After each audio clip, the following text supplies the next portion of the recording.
खलनायक, एक प्रेमकथा. लेखक प्रिया उंबरकर. वाचक स्वर सिद्धी गायकर.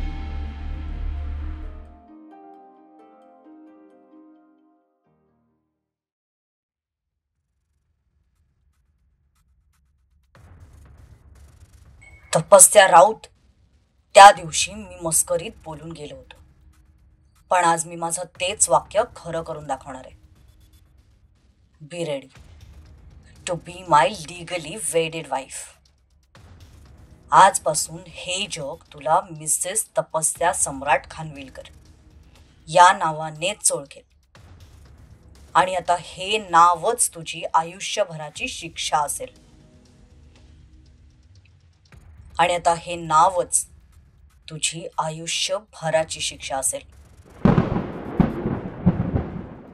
आणि हे ऐकून तिच्या पायाखालची जमीनच सरकली. एक वेळ त्याने दिलेलं मरण तिला मंजूर होतं, पण त्याच्याशी लग्न करणं तिला कदापि मंजूर नव्हतं. नो वेज, मी मरेन पण तुझ्याशी लग्न करणार नाही.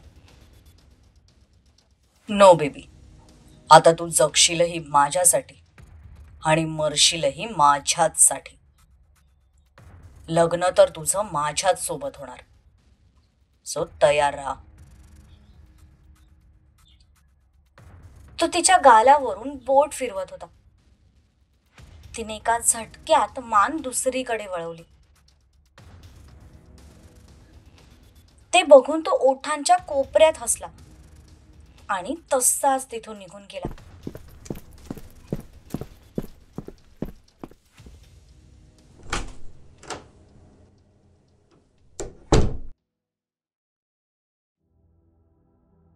दोन तासांनंतर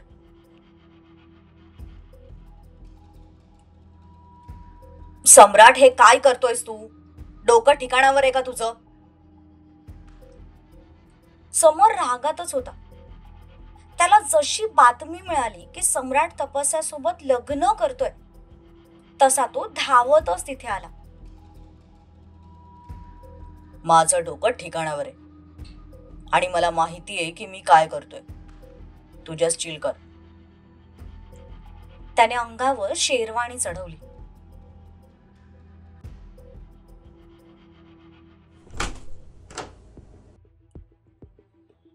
मॅम, सरांनी हे तुमच्यासाठी पाठवलंय. एक मुलगी तिच्या समोर उभी होती. तिच्या एका हातात लेहंग्याची पिशवी आणि दुसऱ्या हातात एक बॉक्स होता, ज्यामध्ये ज्वेलरी होती. जाऊन सांग तुझ्या सराला, जीव गेला तरी चालेल, पण मी हे लग्न करणार नाही म्हणजे नाही. पण मॅम, तसं तपस्याने खूप रागात तिच्याकडे पाहिलं. तिचे डोळे बघून ती बिचारी मुलगीच घाबरली. तितक्यात तिला पुन्हा बुटांचा आवाज आला. तिने मागे वळून पाहिलं तर सम्राट आत येत होता. तपस्याचं पण त्याच्याकडे लक्ष गेलं, तर तो नवरदेवासारखा सजून धजून रेडी होता. अंगावर शेरवानी, डोक्यात फेटा आणि चेहऱ्यावर खुनशी भाव. तुझा मी बघतो. तसं त्या मुलीने हातातलं सामान टेबलवर ठेवलं. ती बाहेर निघून गेली. सम्राटने ती जाताच दरवाजा बंद करून घेतला. अजूनही तपस्याला खुर्चीवरच बांधून ठेवलं होतं. हे बघ, मला मुलींवर जबरदस्ती करायला आवडत नाही. शिस्तीत सांगतोय तुला. हे सगळं घालून रेडी हो, नाहीतर मी स्वतःच्या हाताने तुला हे सगळं घालेन. आत्ताच म्हणालास ना की मी कुठल्याही मुलीवर जबरदस्ती करत नाही म्हणून, मग तरीही तू माझ्यावर जबरदस्ती करणार आहेस?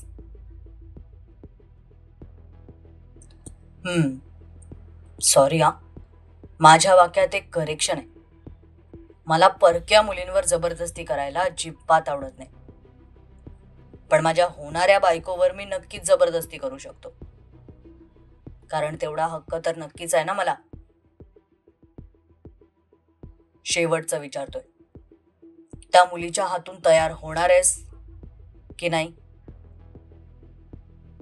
तुला एकदा नाही म्हणून सांगितलेलं कळत नाही? ठीक आहे. आता माझ्याकडे दुसरा पर्यायच राहिलेला नाहीये, म्हणून मला हे करावं लागतंय. सॉरी हा. तो पुढे झाला. त्याने तिचे हात सोडायला सुरुवात केली.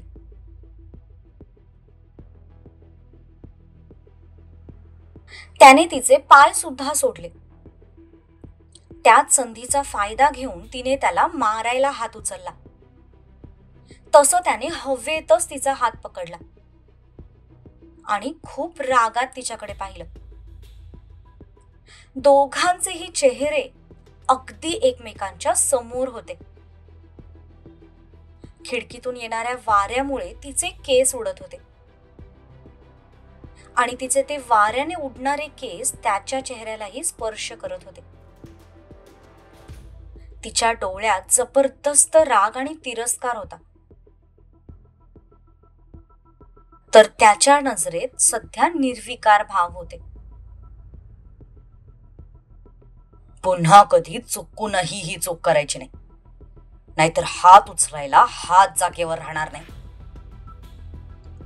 मला नाही आवडत तुझ्यावर हात उचलायला, तेव्हा प्लीज मला हे सगळं करायला भाग पाडू नकोस, कारण जितका तुला त्रास होतो ना, त्यापेक्षा जास्त त्रास मला होतो. तो तिच्या कानात म्हणाला, पण त्याच्या बोलण्याने तिच्यावर जराही फरक पडला नाही. त्याने तिचे दोन्ही हात पाठीमागे बांधले. ती त्याच्यापासून सुटण्यासाठी तडफडत होती आणि तो शांतपणे त्याचं काम करत होता. सम्राट, लीव्ह मी. मला नाही करायचंय तुझ्याशी लग्न. ती त्याच्यापासून सुटायचा प्रयत्न करत होती, पण त्याच्यावर जराही फरक पडत नव्हता. त्याने लेहंग्याची पिशवी ओपन केली, त्यातून ब्लाउज काढला आणि आत्ता मात्र ती घाबरली. नो, तू माझ्यावर अशी जबरदस्ती नाही करू शकत. मला करायचे पण नाहीये. मग सांग, त्या मुलीला आत पाठवू की नको? तशी ती आता विचारात पडली. त्याचा सध्याचा अवतार बघून तो आपल्याला कपडे घालून द्यायला पण कमी करणार नाही याची तिला जाणीव झाली. तिने स्वतःच्या रागाला थोडं शांत केलं. ठीक आहे, पाठव तिला आतमध्ये. पण तिच्या डोक्यात मात्र वेगळंच काहीतरी शिजत होतं. गुड गर्ल, असंच ऐकत जा गं माझं, बरं वाटतं मला. त्याने तो ब्लाऊज तसाच तिथे ठेवला आणि तो बाहेर निघून गेला.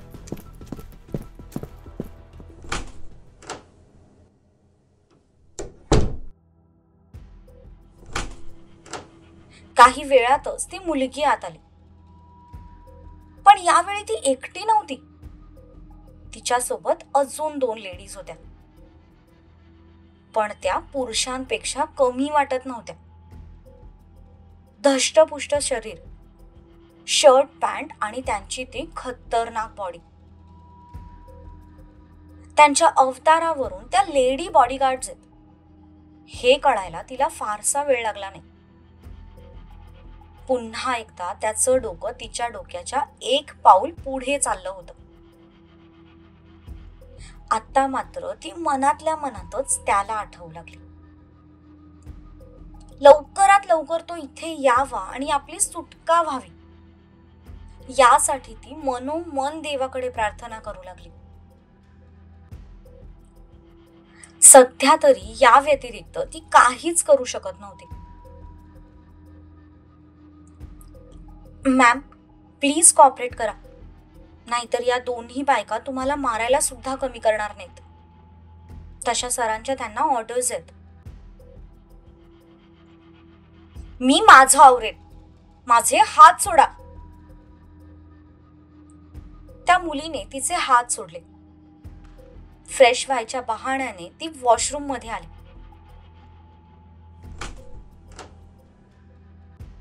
तिथून बाहेर पडायला काही जागा मिळते का ते तिला बघायचं होतं. पण सम्राट खरंच तिच्या 10 पावलं पुढे होता. त्या वॉशरूमला साधी एक खिडकी सुद्धा नव्हती. ते बघून पुन्हा एकदा तिने मनातच त्याला शिव्या दिल्या आणि ती फ्रेश होऊन बाहेर आली. दोन्ही बायका अजूनही तिच्या समोरच उभ्या होत्या.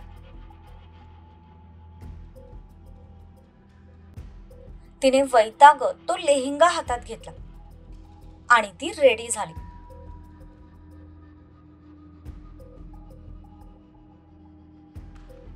कपडे घातल्यानंतर त्या मुलीने तिला बाकी सगळी ज्वेलरी घालून दिली. ती मुलगी तिचा मेकअप करायला जाणार तितक्यात तपस्याने तिला थांबवलं. लग्नासाठी जितकं महत्वाचं असतं ना तितकं मी केलंय. आता हा मेकअप वगैरे मी करणार नाहीये. तसं त्या मुलीने सुस्कारा सोडला. तिने एवढं केलं होतं हेच तिच्यासाठी खूप होतं. तिने ते सगळं सामान पुन्हा आत ठेवून दिलं आणि चुपचाप बाहेर निघून गेली.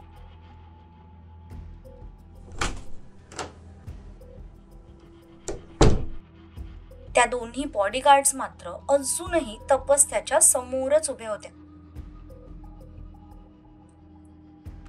व्हॉट? आवरलंय ना मी?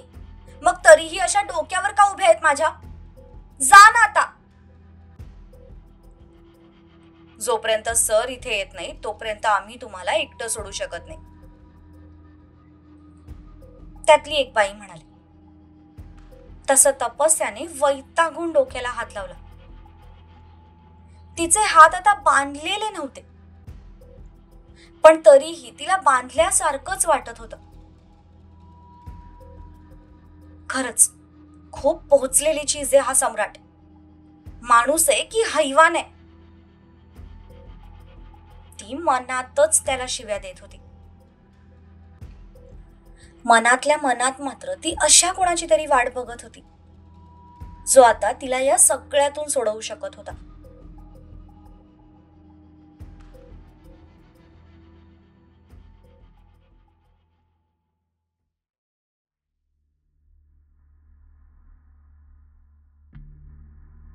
All set?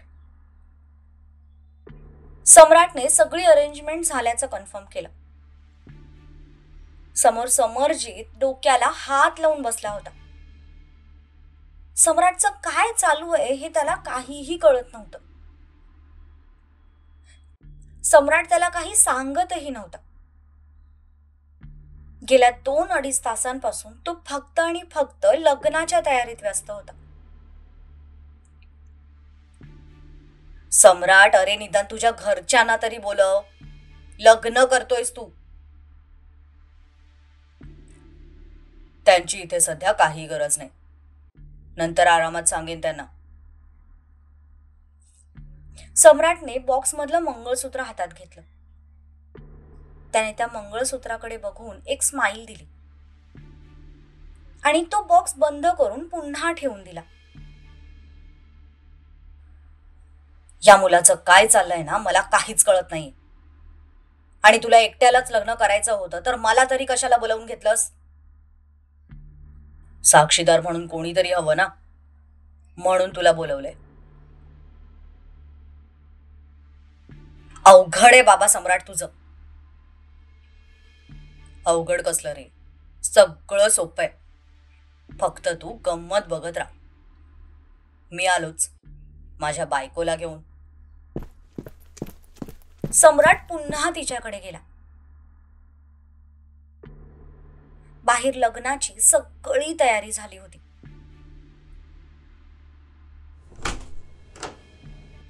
तो आतमध्ये येताच त्या दोन्ही बायका बाहेर निघून गेल्या. त्या दोघीही जाताच त्याने दरवाजा बंद केला.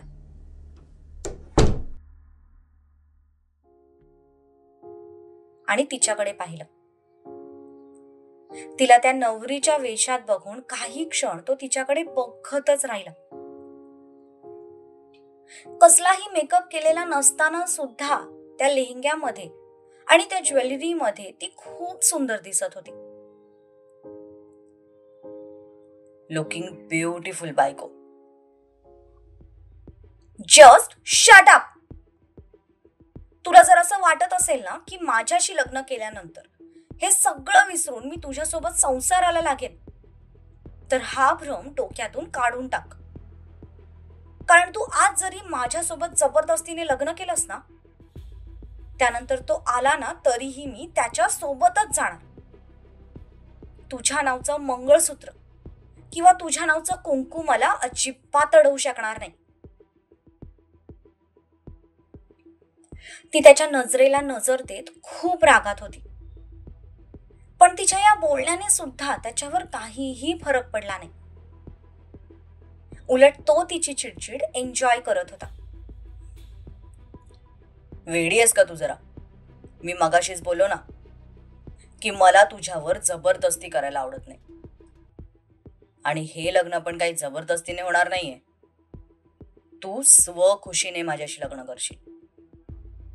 आणि आज तो इथे आला जरी ना तरी तू त्याच्यासोबत न जाता माझ्यासोबत येशील, ते पण स्वखुशीने. ढोसून आलायस का? तोंडाला येईल ते बरळतोयस. तुझा प्रॉब्लेम काय माहितीये? तू स्वतःला जितकी हुशार समजतेस ना तितकी तू नाहीयेस. आणि जितका हरामी तू मला समजतेस ना, मी त्याच्या 10 पटीने जास्तीच आहे. तुझं हे रिकाम्या खोक्यासारखं डोकं जिथे विचार करणं थांबवतं ना, तिथून पुढे माझे विचार सुरू होतात. 10 वर्षात मी जे कमवलंय ना ते कमवण्याचा तू कधी विचारही करू शकत नाहीस. कारण त्यासाठी हिम्मत असावी लागते, गट्स असावे लागतात. समोर जे येईल त्याला कशा पद्धतीने फेस करायचं, त्यातून कसं बाहेर पडायचं, यासाठी डोक्यालिटी वापरावी लागते. बट डोंट वरी, हळूहळू माझ्यासोबत राहिल्यावर तू सगळं शिकशील. मी स्वतः ट्रेन करेन तुला. तसं तिने पुन्हा एकदा त्याच्याकडे रागीट नजरेने पाहिलं.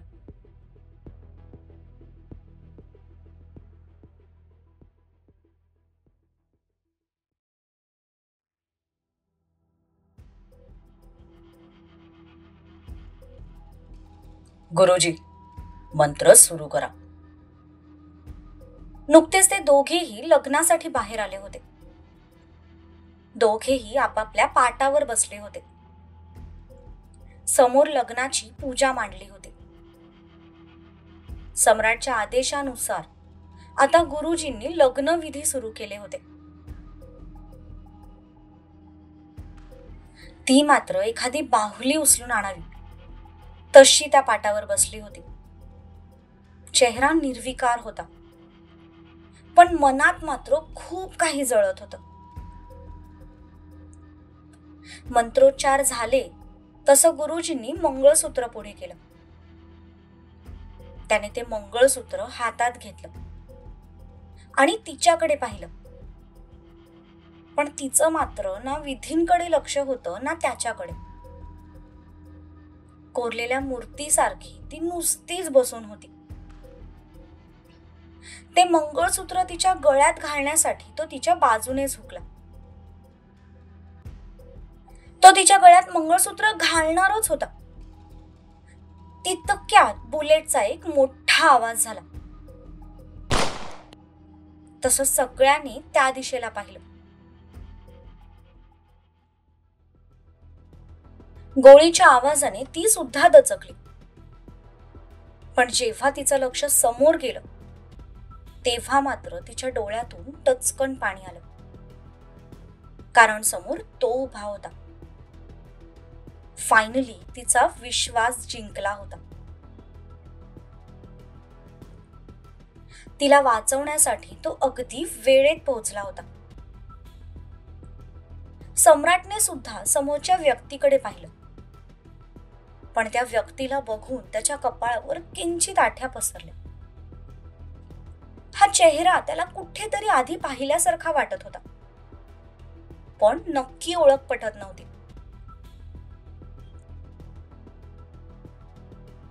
तपस्या, डोंट वरी, मी आलोय,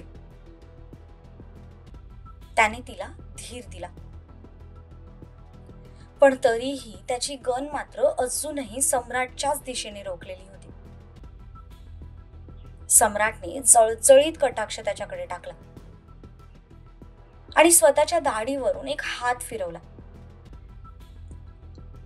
त्याने हातातलं ते मंगळसूत्र तसंच पुन्हा त्या बॉक्समध्ये ठेवलं आणि तो उठून उभा राहिला. मिस्टर सम्राट खानविलकर, तुम्ही एका मुलीशी जबरदस्तीने लग्न करताय आणि हे कायद्याच्या विरोधात आहे आणि यासाठी मी तुम्हाला अटक सुद्धा करू शकतो. ऑफिसर, मला ना तुम्हाला कुठेतरी पाहिल्यासारखं वाटतंय. आपण याआधी कुठे भेटलोय का? सम्राट अगदी त्याच्या समोर येऊन उभा राहिला. त्याच्या हातातली गन थेट सम्राटच्या छातीला टच झाली होती, पण तरीही त्याच्या चेहऱ्यावर भीतीची साधी एक रेष सुद्धा आली नव्हती. तो एकदम रिलॅक्स उभा होता. त्याच्या या प्रश्नावर समोरच्या ऑफिसरने काहीही उत्तर दिलं नाही. त्याने वाकून तपस्याकडे पाहिलं तर ती अजूनही भरल्या डोळ्यांनी त्याच्याकडे बघत होती. आपण येऊनही ती अजून तिच्या जागेवरून का उठली नाहीये तेच त्याला कळत नव्हतं. तपस्या, तू ऐकलंस ना मी काय म्हणालो ते? आता तुला या माणसाशी लग्न करायची काही एक गरज नाही. तो तुझ्यावर कोणतीही जबरदस्ती करू शकत नाही. Get up and come here. तसं तिच्या डोळ्यातलं पाणी अगदी ओठांपर्यंत ओघळत आलं, पण तरीही ती जागेवरून उठली नाही. ऑफिसर, तुमचा काहीतरी गैरसमज होतोय. मी तिच्याशी जबरदस्तीने लग्न करत नाहीये. ती स्वखुशीने माझ्यासोबत लग्न करते because we love each other. आणि जर मुलगी स्वतः लग्नाला तयार असेल तर मला नाही वाटत तुम्हाला काही प्रॉब्लेम असावा. तुम्ही हवं तर तिला विचारू शकता. तपस्या, सांग बरं यांना, तू हे लग्न जबरदस्तीने करतेस का? तसं तिने रागाने त्याच्याकडे पाहिलं, पण ते एक्सप्रेशन सम्राटच्या मागे उभे असलेल्या ऑफिसरला मात्र दिसलं नाही. शौर्य, तू प्लीज जा इथून. माझ्यावर कोणतीही जबरदस्ती होत नाहीये. मी हे लग्न माझ्या मर्जीने करते. पण हे ऐकून मात्र त्याला आश्चर्याचा खूप मोठा धक्का बसला. अरे वा, या जाबाज ऑफिसरचं नाव शौर्य आहे तर नावात दम आहे तुमच्या. सम्राटने शौर्यच्या खांद्यावर हात ठेवला, पण त्याच्या मेंदूपर्यंत सध्या दुसरं काहीही पोहोचत नव्हतं. कारण मगाशी ते जे काही बोलली तेच पुन्हा पुन्हा लाऊड स्पीकर सारखं त्याच्या डोक्यात घुमत होतं.